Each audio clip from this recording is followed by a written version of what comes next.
On 8 out of 10 Cats, the one and only Alex Jones. As easy as D.O.D., it's David O'Doherty and their team captain, John Richardson. And facing them tonight, all wrapped up, it's Tinchy Strider. That's the way to do it. It's Catherine Ryan and their team captain, John Locke. Now, welcome your host, Jimmy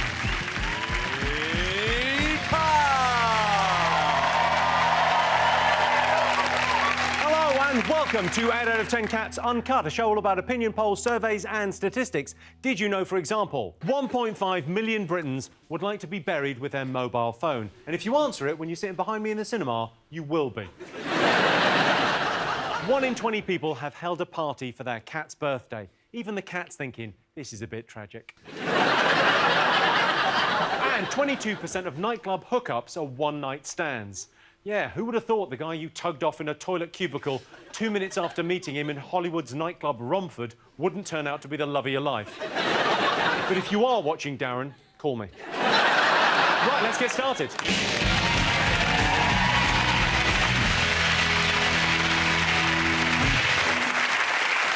What are you talking about? That's the name of our first round. It was Halloween this week, so tonight our panellists' job is to guess the top 3 things people are scared of. John's team. What do you think scares people?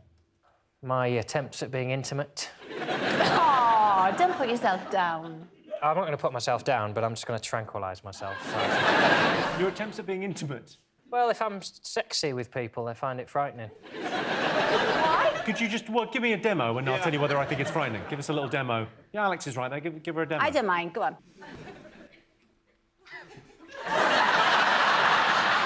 It's the tongue, innit? It's the tongue. I've got too powerful a tongue. I was born with it. What am I going to do? But I don't think it is me. What are you scared of? I'm not Well, see, I say this with trepidation. What are you scared of? Ghosts. You're scared of ghosts? Because last time you were on the show, you spoke about ghosts, because you've seen a ghost. Yes. Have you seen anything since you were last on the show? No, but I have seen 3. So don't play it down. I mean, there's 3. You've seen... Yes, you think you've seen 3? I don't want to be one of these people who sees ghosts. No, and there's medication you can take to stop it. But if you forget to take it, you will see them. That's... Yeah. Has anyone else seen ghosts? Have you seen it? You believe in the paranormal? I haven't seen ghosts, but I'm kind of scared of ghosts. Yeah, because I'm just scared. Well, you are little. But no, I got something about when I was younger. You know what? Let me cut the story short. I'm just scared. I think there's a happy medium between a really long story that goes on too long. I mean, really, that's just a bullet point there, I feel, Tinchy. Give us a bit more. When you were young... That's it. There's no story. I'm just scared of ghosts. Yeah. Like, actually, not every ghost. Casper was all right.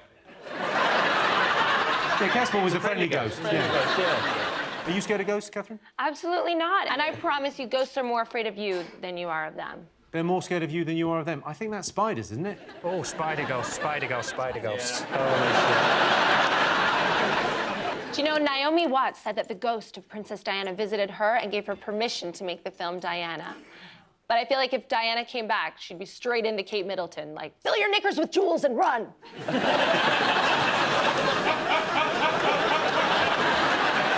She should have that on a crest. Sean, were you scared of ghosts? You seem like a very level-headed man, but... No, I'm not. But what's the point?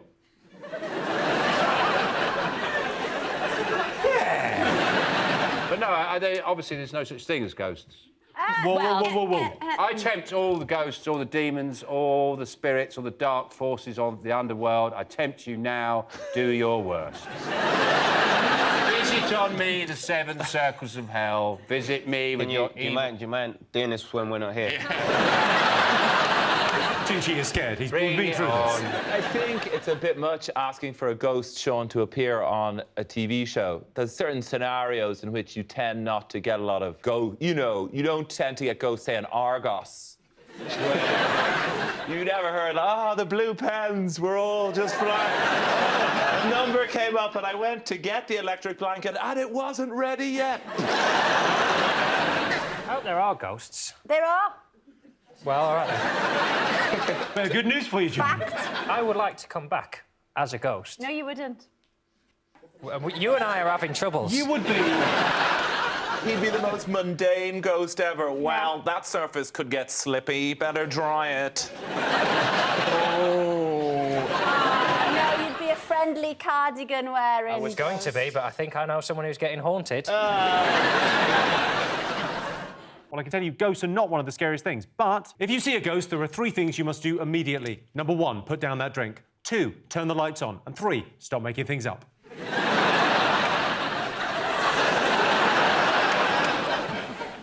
What? No! Wow. A little bit. OK, other scary things. Sean's team, what scares you? Oh, Primark on a Saturday. And the biting and the blood.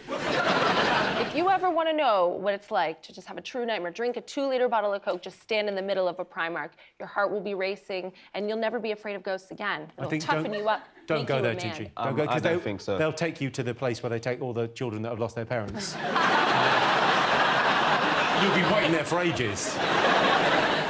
So it's not Primark on a Saturday morning. What else do you think? People are scared of horror films. People go and see horror films deliberately to get scared. Yeah, well, I like a horror film. Do you like a horror film?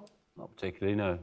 I can see there's one good reason for horror films is it's an opportunity for intimacy between sort of teenagers, you know, and it's ideal because, you know, if you take someone to see Saw 2, anything you do to them afterwards seems like a treat. That's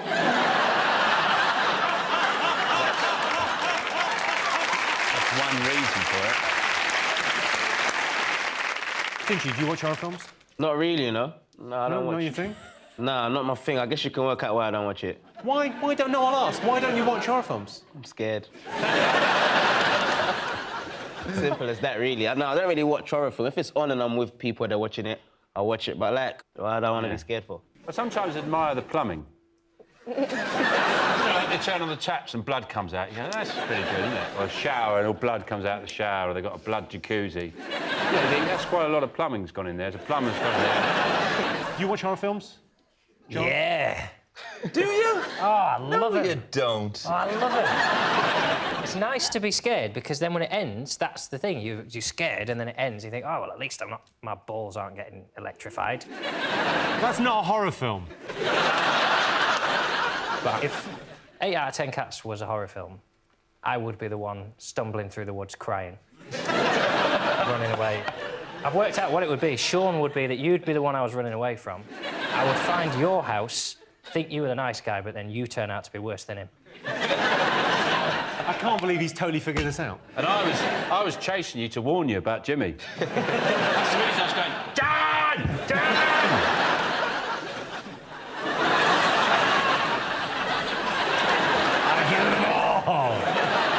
OK, Alex, you watch horror films? No, because 2 have put me off. Which 2? The first one would be Candyman. Candyman's amazing. See? But the other one, when I was really, really young, I watched this film about these kids. They were out on a boat on a lake, and then one by one they'd disappear, and you wouldn't see them. And the song was, dance, dance, wherever you're, na, na, na, na, na, na, na, na, na. Can't listen to that anymore. The Harvest Festival's tough for you, isn't it? Sure it wasn't just Riverdance? They were just disappearing off the side of the stage. But it was horrible. So they're on a boat and then they, fall off? Well, I don't know. They just disappear. Jaws. I mean, I was about 8. Yeah, Jaws is. It wasn't Jaws, because there was no bloody shark. If it's a lake, it's a coarse water version of Jaws. Trout.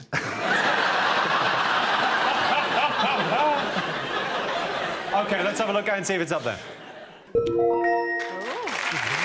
Yes, horror movies. I often watch horror films hiding behind the sofa, so my neighbours don't know I'm there. OK, fingers on buzzers, 2 more things still to get. What do you think? People are scared of going to the dentist, aren't they? I know you're not, but some people are.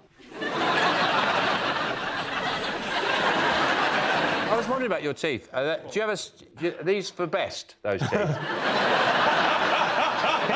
you have a set for just wearing at home? Yeah, these are for special, these are for best. There's your best teeth. Do you know, I'm upset, Mr. Carr, because Cheryl Cole was voted best smile in this country. And I feel like you deserved that. I don't know if she's got the best smile. I think Ryland has got the best smile. Yeah, take a look at Ryland.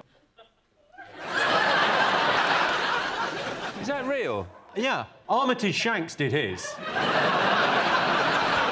That's incredible. Is that genuine? That's his teeth? Those are his teeth, yeah. OK, so, Catherine, you recently tweeted that you were quoted £6,000 to straighten your teeth. Let's have a look at the tweet. I can't see what they would have done. They're fine. Well, if I had £6,000, I'd sort out my willy finger syndrome, because... Oh, yeah, you have got a touch of the willy fingers there, haven't you? Each one of my fingers looks like a small penis. Not that small. I had to get a brace the year before last I got punched in the face in a Chinese takeaway. Yeah. There was a drunk man in, and he was being racist to the man behind the counter, and so that does not happen when the D-man's around.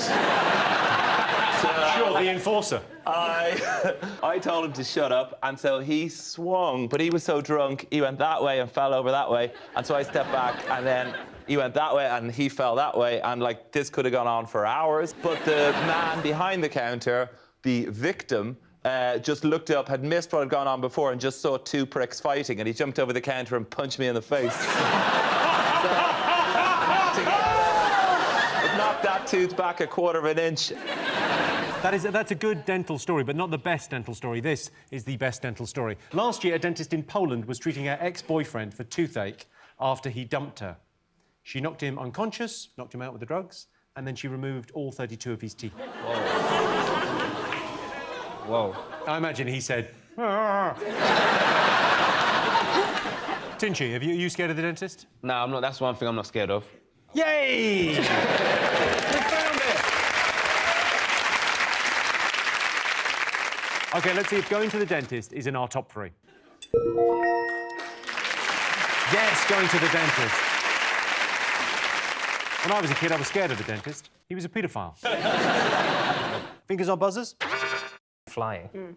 People are scared of flying, aren't they? Because you might die. What amazes me about people who are scared of flying, they always go, oh, yeah, but the odds of dying in a plane crash are like 1,000,000 to 1. You go, yeah, I'm scared of being the one. And it looks... If you're going to die in a plane, I'd rather die... You know, they made it look in the 70s. Like, people used to turn up at the airport, like, 5 minutes before the flight with a martini and, like, get on smoking a fag and shit on the floor. It looks amazing. Yeah, start the bloody plane. Do you want a martini, pilot? Yeah, I'll have a bloody martini. I'll see you in Jamaica. OK, a recent report revealed that 1 in 6 pilots have flown planes in which both pilots fell asleep at the same time. You know there's a problem when you're hoping to get hijacked just so someone is awake in the cockpit. You need to be awake for the whole of the thing. No. I feel that way about motorways. Like, if it's the M1, that's really straight. You've got cruise control, and there's a little buzzer that comes on if you're too close to the car in front. Just have a nap. I kind of disagree. Well, it's a real different perspective. Thank you. Alex, what do you like on a plane? How do you pass the time on a plane? I'm quite good because my boyfriend, he's Kiwi. I thought you were in there too. I felt the vibes. I thought if anything... Go on, Alex, go on. You do remind me a bit of him. Well, I'm not alone in thinking, Alex, you could do better. So he's a Kiwi, so we've got to go quite a long way on a plane quite often. So what I do, I book an airline that has Who Wants to Be a Millionaire. And then I tell myself, you will not get off this plane until you get $1 million, which takes me quite a while. I would imagine, so yeah. That keeps me occupied for the entire flight. I feel that I would be scared of flying if I thought for a moment about how, in the name of Jesus, planes stay up there. But instead, I put it on the long list of modern things that I have no idea how they work. Phones, computers, wheelbarrows, like Shazam. Like, take, you know the thing on your phone that can identify a lot of songs. How does that possibly... Like, people say algorithms, but yeah, what is it? It needs to be a thing. It needs to be like a wizard in a cave, the Lemon and the Virgin, or something like that, you know? Well, I can tell you flying is not up there, but it's very important to listen to the safety announcement because otherwise you won't know where your whistle is when you hit the Pyrenees at 700 miles an hour. OK, fingers on buzzers. One more thing still to get. Death. Death. People are generally scared of dying, aren't they? Are you scared of dying, Sean? Well, I'm getting older, so it's become more of a, pressing concern. How would you like to go? Muffled by flesh.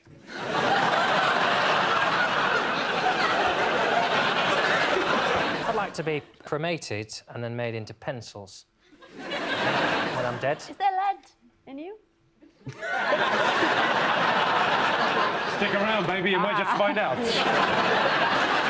Carbon, isn't it? Carbon for pencils. Graphite, Well, that could be a and carbon lead, no? pencil. I think it'd be a good way of teaching kids to be more careful with their writing.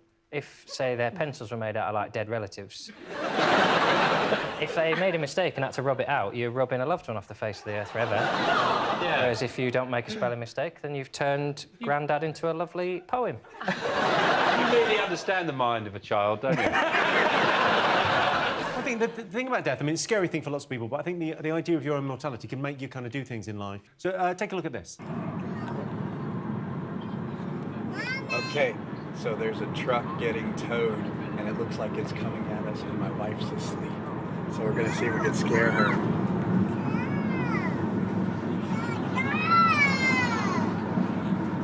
Babe, wake up, there's a truck coming!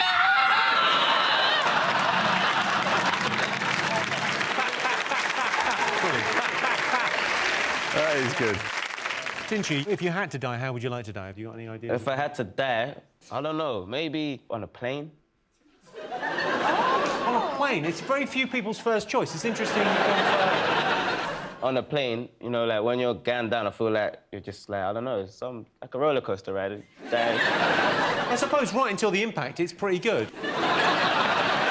I've had a near-death experience on a plane. Oh, yeah? Yeah, it's flying to America, and they had a problem with one of the engines, and people started getting very nervous and edgy, and then the other engine packed up, and the plane was plummeting towards the ocean, the Atlantic Ocean, and there was just panic, pandemonium on the plane. And I remember, for some reason, it was quite interesting, because I realised I wasn't actually that, but I was quite calm, I was quite composed. I was a bit pissed off to turn the film off.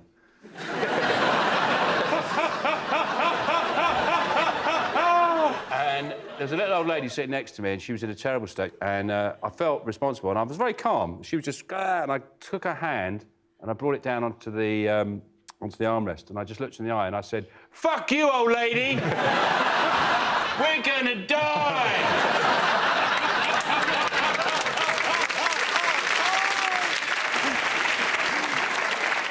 Let's see if death is up there. Of course it is. The most frightening thing. Yes, the top thing people are scared of is death.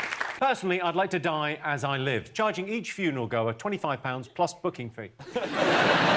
So at the end of that round, John's team have 1 point, Sean's team have 2 points. Our next round is Pick of the Poll. Sean, Catherine, Tinchy, pick a question. Well, I have a picture of Tinchy. OK, you've chosen Tinchy. Here's a clip made by an American preacher to illustrate your question. Well, I wrote this song for the Christian youth. I want to teach kids the Christian truth.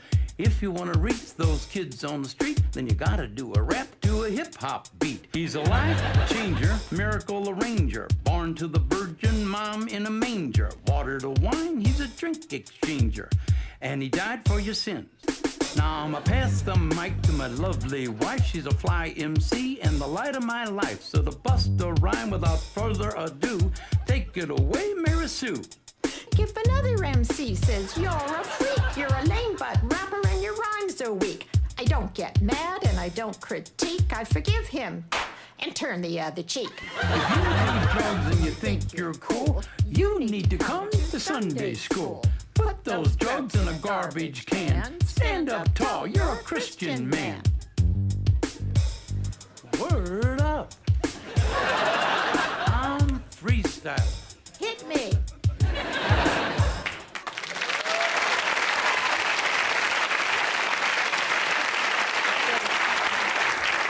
Tinchy, what do you make of that? It was all right, it was trying. I like how they was putting some words together, but they just had the rhythm wasn't there. Like, it's like, loosen up a bit, man. Have fun with it.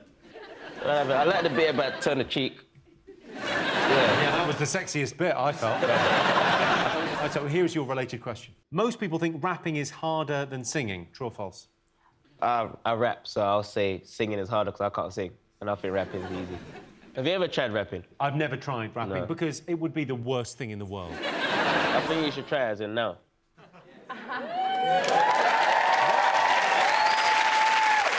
I would say that is about as likely as me getting my balls out. Go on, teach Catherine how to rap. Catherine, can I could rap you a love song. All right, lyrics. First of all, let's make it simple. If you say like one line, that's a bar. Yeah. 2 lines, so to make it easy, let's do 4 bars for you. Okay. And you say you want to talk about love. Yeah, I want to talk about you and me. Oh, you're in love? Yeah. Now tell me how deep you're in love. Okay, like, I'll talk about me. How about Try and rhyme it as well, that might help. I'm the big white girl from Canada, chilling with Tinchy, yeah, that's the star of the hood. Maybe this is where our love begins. After the show, you take me back round the beans. Yeah, you don't gotta do a lot of being drama. Just say the word, I'll be your baby mama. Oh, wow. Easy. John, do you sing? I've never heard you sing. No, but you've never seen me do a lot of things I do. I sing, mostly musicals. Oh, I like musicals too. Yeah. Which one? Phantom. Lovely. Love a bit of Phantom. Cats, obviously. Ironically, I don't like cats. David, you do a fair bit of singing. Yeah, I do. I think when I try to sing, it's so bad, it comes across as just talking, really. And talking with a beat is pretty much my rap. So I'm trying to think of... They call me David O'Doherty because it's on my birth certificate. 18-12-7-5 at 8:15. Youngest of 3, 7 years to the last. Was I planned? I don't know. I've never asked. Was I planned? I never asked is the end of that. The tragedy of that is that I was born on the 18th of the 12th, so therefore I was conceived on the 17th or the 18th of the 3rd, the 17th of the 3rd being Patrick's night. So that would answer that question, pretty much. Embrace the horrific image of my mother in a green afro wig going, go on, it'll be fine.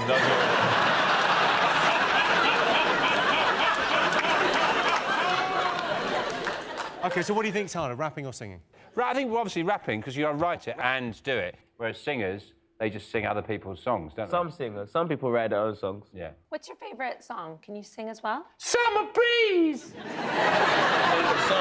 me feel fair! Voice of an angel. It's a wonderful...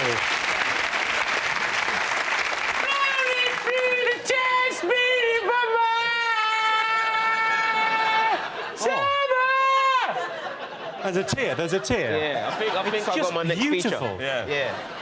So you're going... you know what, really, I'm just saying singing because I rap and I find it easier. You're being to humble. sing. I'm being humble, but really OK, we'll say no. We say rapping's harder. You're saying rapping's harder. John, what are you going to go for? What have you done? Something just flew in my fucking ear, Jimmy. Ghost! It's a ghost! Ghost spider! Maybe the ghost fly was escaping ghost spider. OK, what are you going to say, rapping or singing? Singing is harder. Yeah. OK, you're saying singing, you're saying rapping. I can tell you it was close, but the answer is false. Only 47% of people think rapping is harder than singing. You got a point. My problem with rap music is it tends to disrespect bitches and hoes. The trouble with rapping is you have to lizzle a whole new vocabulary. Right, let's get on with the quizzle. So at the end of that round, it's 2 points for Sean Steam and 2 points for John Steam. And the winner is the name of our final round. Here's your first one. Most romantic gesture.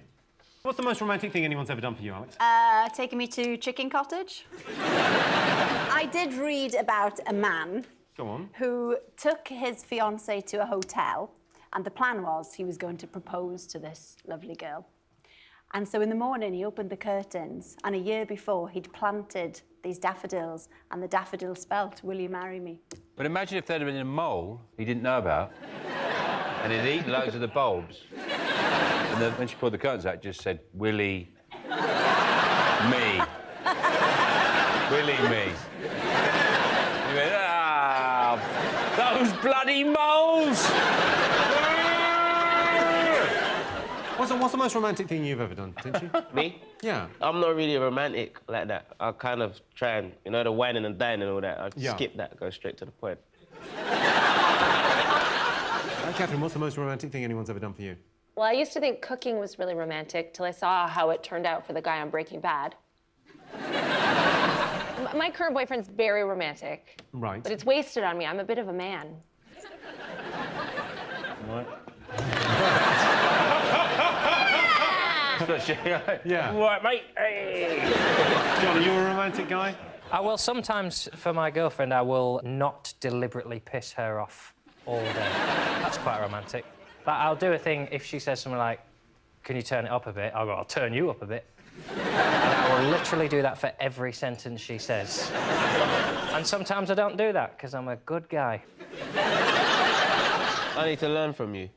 I think so. Oh, yeah, he's like Mr. Miyagi, yeah, sure. Who's Mr. Miyagi? Mr. Miyagi, you know, from the Karate Kid. Karate Kid.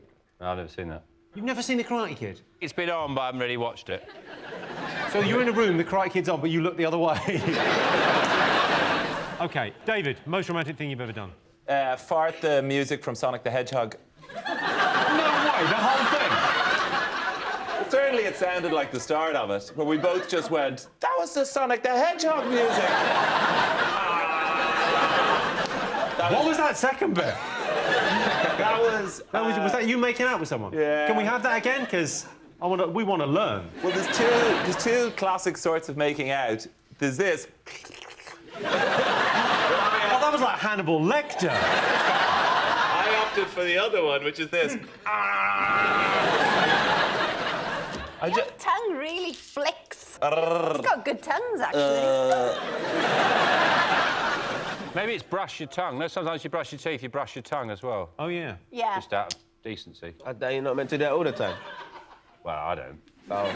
I don't until it looks like a sort of carpet in a car rental showroom. Car rental place, when it looks like that, there's that sort of olive green carpet you get. Yeah, I think I better brush it now. You can go too far. I mean, too romantic is weird. I once wrote a girl's name all through an exercise book and sent it to her. I thought it was romantic. It showed devotion and grammatical accuracy. But too much romance, it can be a bit wet. So what's the line? What crosses the line for you? Take somebody out for a meal, great. Perfect. Write their name on every page of an exercise book, over the line. So hopefully you're the right side of the line now. I've zigzagged that you've got a girlfriend. Good. I know, and I've learnt not to be romantic. So that's it. Sometimes I'll throw a wet tea bag at her head, just so she knows. OK, I'll give you a clue. It's something you might invite someone around for? Cooking a nice meal. That's the right answer. Yes, the most romantic gesture is cooking someone dinner. I cooked for my girlfriend last night. She said it was the best lasagna she'd ever tasted, which I think means it was the worst apple crumble ever made. Next one. Top thing that makes British people angry. What do you think? It strikes me as a visitor to this country, the things that annoy people are very often not the big things like the breakup of the NHS or bankers' bonuses, like apostrophes in the wrong place. So it's probably that was the final straw in 1939. It wasn't the takeover of Poland by Hitler. It was like, he spelt Nazis with an apostrophe. Oh, let's get him. What makes you angry? What makes me angry? When I'm driving. When we come to like a zebra crossing and like someone feels like because of zebra crossing, although I'll stop for you, but say thanks because I don't have to stop. You do. Yes, you do. Yeah. You do. Yeah. I know. You do legally, you do. Yeah, legally you do, but I really don't. I'm in a car. You're on your feet. Like, if I didn't stop, what were you gonna do? I absolutely get that because when you're driving, because all it requires is it's just the eyebrow raise. It's just that's it. Like some people look at it like they look at me like, oh, you don't do the eyebrow raise on a zebra crossing. No, you're meant to stop. You're meant to be considerate of pedestrians, people who are softer than you. You're in a big metal box. And I'm meant to say thank you for not killing me. That's basic standards. That's like saying thank you to somebody for not stabbing you in the head while you're walking down the street. Thanks for not punching me in the face. Thanks for not pushing me in front of that train. You spend your whole life thanking people for not doing something insane, which would be running you over. In fact, I'd be more likely to just go, ah. I don't do that because there's a lot of hard people driving who get out of their cars and beat the crap out of you. But really... You've had a bit of luck if it's Tinchy, really. Yeah. You don't know. You never know. Yeah. You know, don't underestimate anybody. Especially me! Yeah.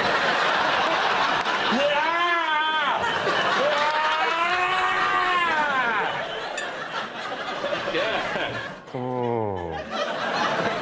You came so close, Jimmy. What do you think? What makes you angry, John? You seem like a pretty easy-going guy. I can't imagine you get upset by much. Getting run over by rappers.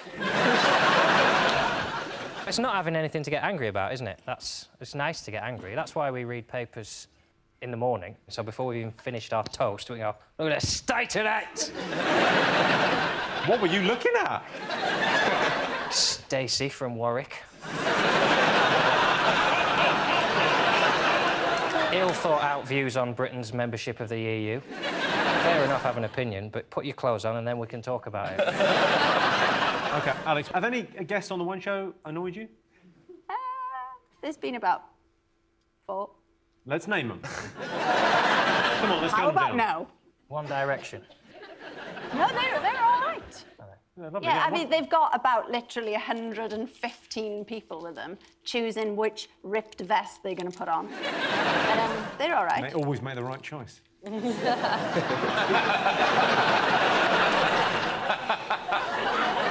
Yeah. You can't get it wrong, really, can you? Well, no, I mean... Whatever you put on those guys, it's just great.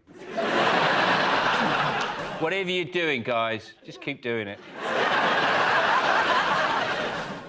Go on, back to the annoying guests. Bruce Willis was rubbish on the One Show. Oh, Bruce. You sound like you've broken up with him. Oh, Bruce. I would have if we were together after that. He just was a bit... He didn't know it was live, for a start.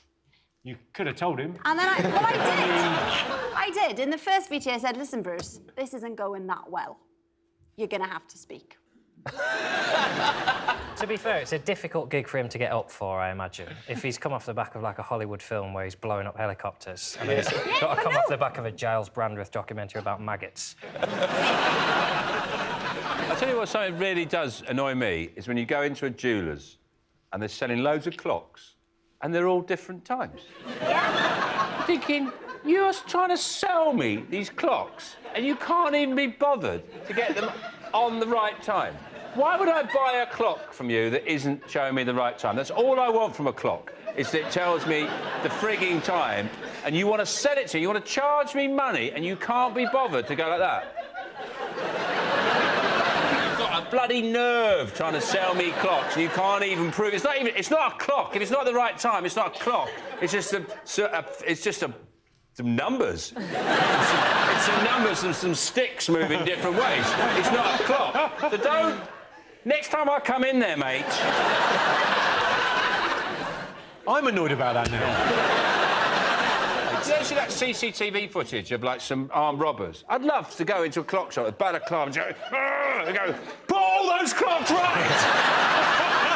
Just hold it to his head and go, now the next one, now the next one.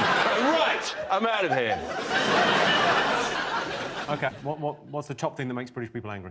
Is it football? Because I know you have a very delicate relationship with football. You love it, but it makes you so angry. That pisses me off at the football. There's always a clock that tells you it's 3:15, but the clock on the match says, like, 17:23, because there's 17 minutes gone, but the actual time is... And 2 clocks in the same room just kill thousands of people. It's like a bloody jeweller's.